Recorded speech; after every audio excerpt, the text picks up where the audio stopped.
Hey, everybody. Welcome back to another exciting edition of the Casino Business Podcast. Today, we've got Bryan Icenhower here. He's the Chief Marketing Officer at EverPass Media.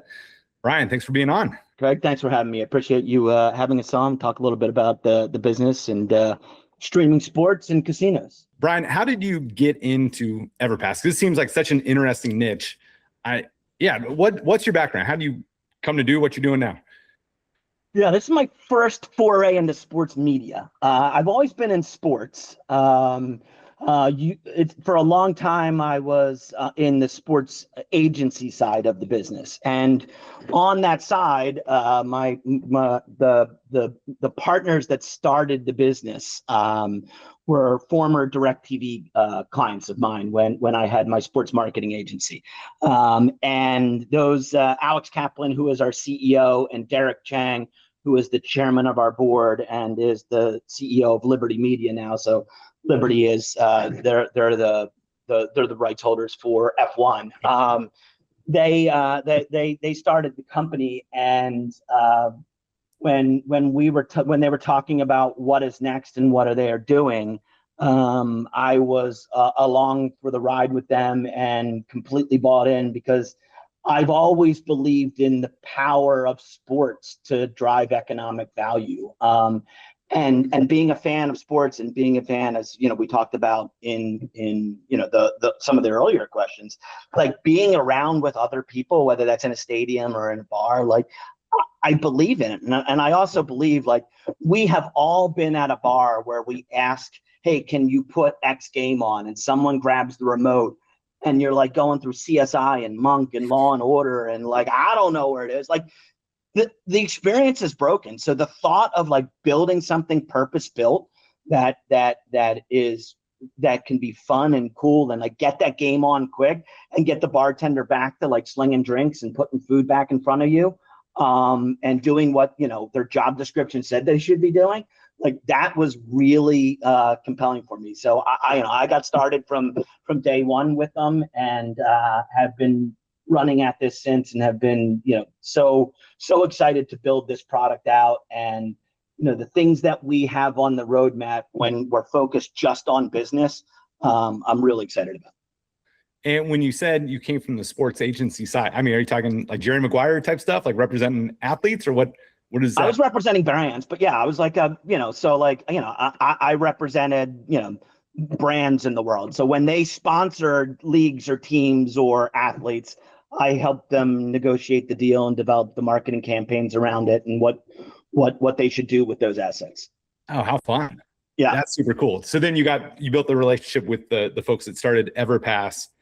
And that was years ago, and then they went and did other things, and we've always stayed in touch. And it was, you know, we were all kind of thinking about what is next, and they were like, hey, DirecTV's, you know, the NFL Sunday ticket rights are going up, and it's going to go to a streamer.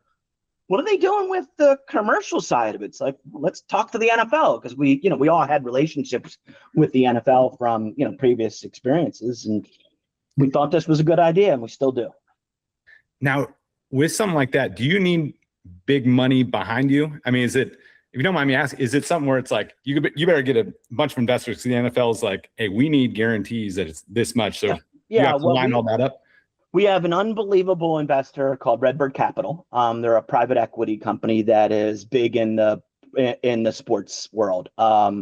And they're a great partner of ours, and they're our lead investor that is behind us. And then the NFL is also an investor in us. And then TKO, which is the parent company of UFC and WWE, is also an investor. It seemed like about as good a set of investors you could get. Yeah, well, we're excited about our position and where we're headed. That's for sure. Yeah, well, that's a good segue. Why don't you tell us about EverPass for those that have never heard of you guys? Yeah, so EverPass is a company that started 3 years ago, and we started to solve a problem that we saw that was getting harder every year. And that was premium sports were becoming more fragmented, they were becoming more operationally complex, and harder for commercial venues to access both legally and reliably. So for casinos in this instance, that matters, because sports are more than just entertainment. They drive traffic, they drive dwell time, they drive gaming, they drive F&B, and they drive loyalty. So for us, we aggregate and simplify the sports content, those premium live. And if you think about what that is, NFL Sunday Ticket is the premier product that we have. And starting this year, we are the exclusive and only place that you'll be able to get NFL Sunday Ticket for this coming NFL season. And that's nationally across the U.S.? Yep, it's U.S. and territories. So, man, that's a big get for a 3-year-old company. It's pretty exciting. How did that come about? Yeah, we saw that the problem was going to exist a few years ago, when for a long time, the legacy provider had it, and it was pretty clear that it was going to go away, and the NFL brought the package out to market, and YouTube got what was the residential rights. So the rights that YouTube have are solely for at home, so just for residential users. And we realized that was going to be problematic, as they were outgoing to streamers. And at the time it wasn't YouTube, but the NFL was out in the market, looked like it was going to streamer, whether it was going to be YouTube or Amazon or any of the others. We had approached the NFL and said, we think that there's a business model here that we think that on the backs of the one product that bars and restaurants and casinos need to have, off the backs of the one product that drives the highest amount of audience, and those are NFL games. I think there was 92 of the top 100 games 100 most watched programs this past year were NFL games. We thought we could build a business, and knowing that more and more packages were going to go into streamers. You saw UFC just go to Paramount. You saw F1 go on to Apple. We knew that those were going to go, and that becomes an operational complexity for businesses like casinos. So we thought, we approached the NFL and said, hey, we think a business can be started off of this back, and we'd like to help and partner out. So they're a great partner of ours. I would guess you weren't the only company that had that idea. Maybe you were, but I mean, NFL, like you said, it's the most desirable product. It genuinely drives foot traffic, drives revenue to these casinos. So, I mean, was that a long process getting NFL to be like, all right, EverPass, you are our exclusive partners? Was it like an auction or RFP, or like, what was that process like? Because obviously, I mean, when you guys got the call that, hey, you're the exclusive rights holders, I assume there's some bottles of champagne getting popped. But yeah, it was an exciting time, nerve-wracking as well. I mean, you had to start a company and build the infrastructure and start something from its infancy. For the first 3 years of our existence, we had a great partner in DirecTV that helped us. That deal has since concluded, and we're moving on past that, and now we're going alone and doing it ourselves. Hence, we started at the top of this podcast and saying that we're the exclusive provider.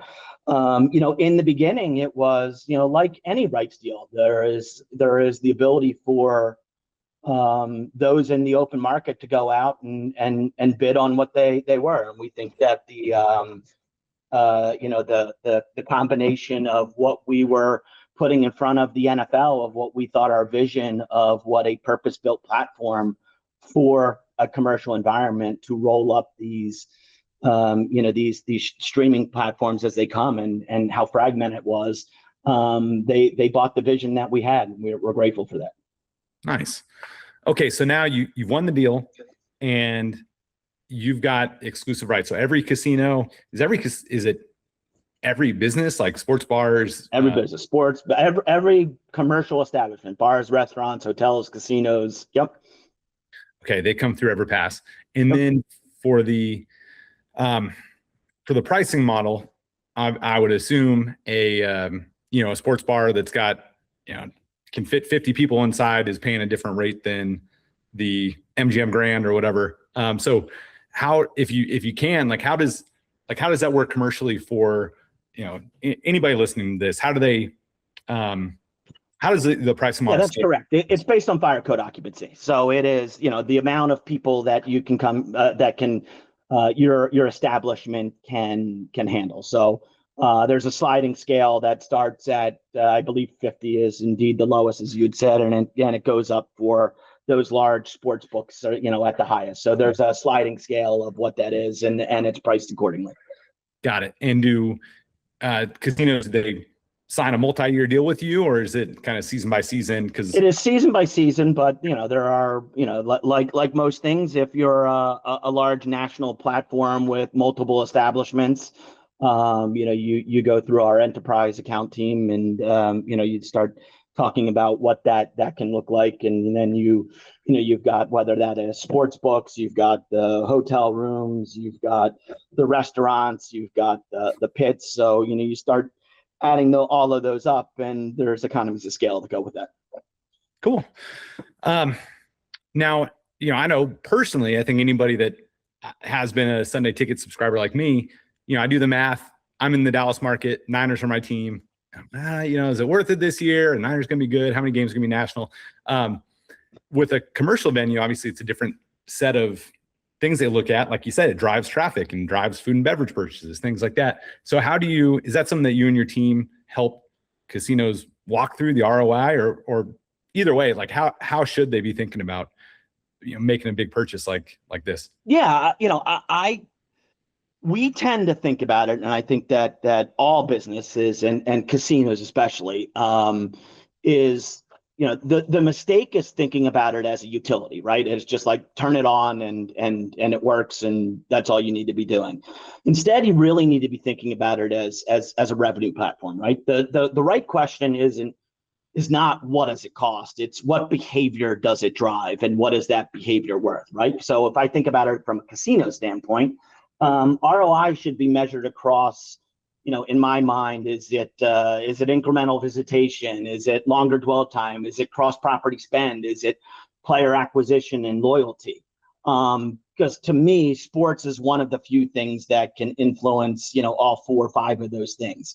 I think about an 18-week season of the NFL, and I think about how am I starting my messaging on a Wednesday and trying to drive people in and being intentional with that to get people in and try to get them coming back week over week and start to learn about their behaviors and what they like. Because people that are sports fans are not sports fans of just one thing. They're sports fans of others. And what can I learn about them to keep driving them back into your establishment to drive ROI over multiple times? So instead of just turning it on and hoping people are come, it's being intentional with what you have. It's being intentional with the assets that we can help, my team can help in giving you, with rich IP on logos and actual NFL assets that can be used to help drive people in to hit those 4 or 5 things that I mentioned. Like when I'm thinking through sporting things that actually really drive traffic, NFL is obviously top of the list. Yep. Well, you mentioned UFC. It used to be pay-per-view. Yep. So how has the model shifted with UFC going from a pay-per-view model to now it's Paramount Plus? And is that, I guess, how, because that's the other one that I feel like is a big draw, right? And I'm sure you agree, like big boxing matches and UFC. So what's the model like for those now? Yeah, combat sports is still a driver of traffic. The UFC model, and there's a big difference between the residential and the commercial rights. So you mentioned the Paramount, and Paramount has the residential rights, but they don't have the commercial rights. So the commercial rights are actually out there in the market. They're available on multiple providers. They're actually sold by Johan Promotions, and they're available to be played on DirecTV, on EverPass. So if you wanted to have that package, there is still kind of a pay-per-view on the fights themselves, on the numbered fights, and they drive. So it's a little bit different, and these are those pitfalls that commercial establishments get into, and we like to think of it as misuse versus piracy. And there's certainly piracy that happens, but there's countless millions of dollars that are spent by the large, the YouTubes and the Paramounts of the world trying to drive you to watch, and you think you're doing the right thing as a commercial establishment, and sometimes you're not. So in this case, you would need to make sure that you get the right commercial package to drive someone in, and that's the problem that fundamentally we're trying to solve at EverPass. We're trying to aggregate all of those rights so that there is not this complexity and this compliance issue that happens for a commercial establishment. So, I mean, if you think about, a casino that's in a regulated environment, the last thing that they want to be doing is have any sort of legal issues of copyright infringement and the others. It's just not a place that they want to be. And then there's truly business risks. Like, so, plugging in a Fire Stick and launching up a Paramount app that's got 120 seconds of ads that are built off of your search history, is a really bad consumer experience. So like that business experience is not very good either. I think it's important to maybe drill down on the risks a little bit, because I think you're right not to, people aren't always intentionally being pirates or whatnot, but they could bring some serious costs to themselves, right? I mean, if it's a bartender at a big casino or a small sports bar, and they just plug in their Fire Stick and start streaming something that EverPass has the rights to, I'd imagine there's some significant penalties. I'm not sure. Is it NFL that enforces that? Is it EverPass, or like what could happen to somebody? It's like, screw the rules. I'm not paying this. I'm just going to plug in my Fire Stick. Well, there's two different sides there. So let's try and talk about those two different sides. So you're right.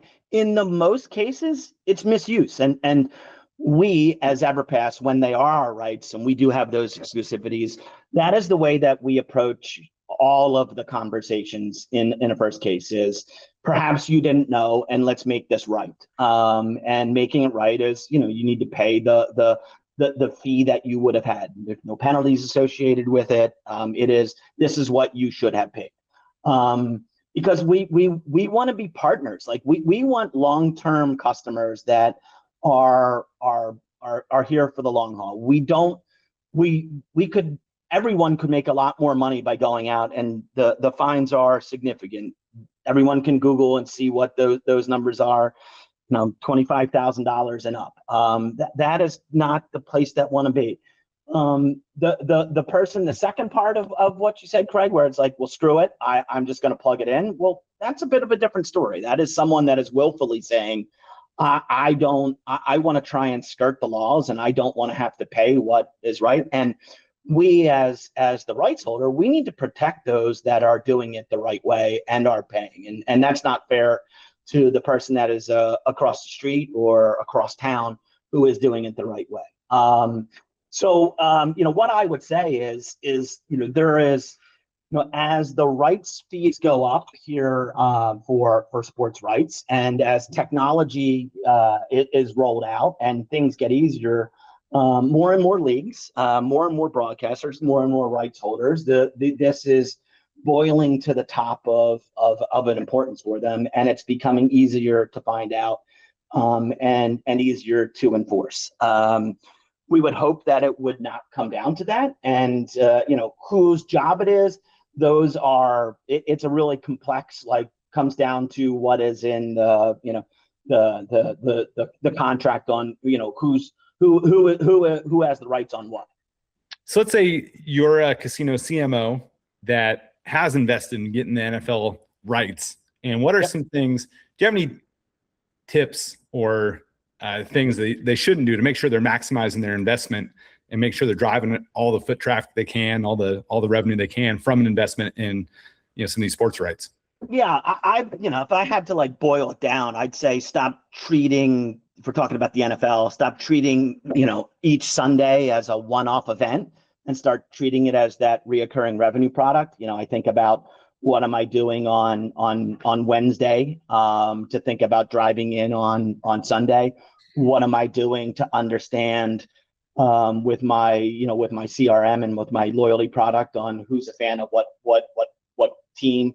How am I starting to understand the fan behaviors? How am I starting to understand who's watching what programming at what time? The best ones are the ones that think about it as a reoccurring revenue product and they have loyalty integration that comes with it. And they're putting in simple measurement frameworks so that they're tracking what is happening, when, and how, so that they can make changes. And quite honestly, they're reaching out to us and our team to help with assets and best practices, so that we can help lean in and give them tools to really maximize that ROI.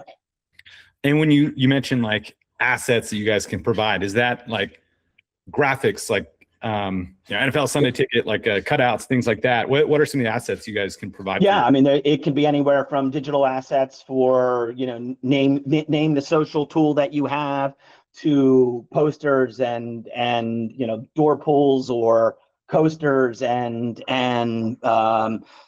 stuff that you can put into your weekly emails and calendar events and weekly matchups and all sorts of stuff that you could that quite honestly you shouldn't rip from the internet, the assets that you don't have rights to, but even if you did, you wouldn't have the professional creative team that is on the backside of us that are clearing those rights and giving you a polished environment that you can use to send out. Being in Dallas, there's a lot of transplants. People have moved around. It seems like there's a lot of smart sports bars that are like, hey, we're the 49ers bar. Yep. We're the out of market team, because that's a clear way to really leverage the Sunday Ticket, because yes, they can't watch it anywhere else. They have to watch Sunday Ticket. Might as well put your flag in the ground and be the Buffalo Bills sports bar or whatever. Yeah. I think there's two things to that, really, Craig. So like, I usually start a lot of the conversations on asking, what is your favorite memory of a sporting event? And it is almost never, sitting on the couch by myself. It's either, at a bar, at the actual game itself, or, at a friend's house with people. Why? Because of that energy. Being together with people is an infectious environment that drives fandom. And honestly, being together with people like around you and celebrating and being part of that energy is the next best thing to being at the actual game. And sometimes it can be better because you have, you've got Joe Buck and Troy Aikman talking to you. You've got the stats that are coming in. You've got things broken down that you got the replays coming in. You've got, you got the New York replay, breaking down what happened. Those things aren't happening when you're there, but you still have that community energy of fandom that is all around you. So yes, I agree that being I'm a Philadelphia Eagles fan here in Connecticut, and I enjoy going to the Philadelphia Eagles bar in Stamford, but I also enjoy going to the bar here in my local town to be with other people because of just the energy that is around. And when you have the other games that are on, like, that is infectious.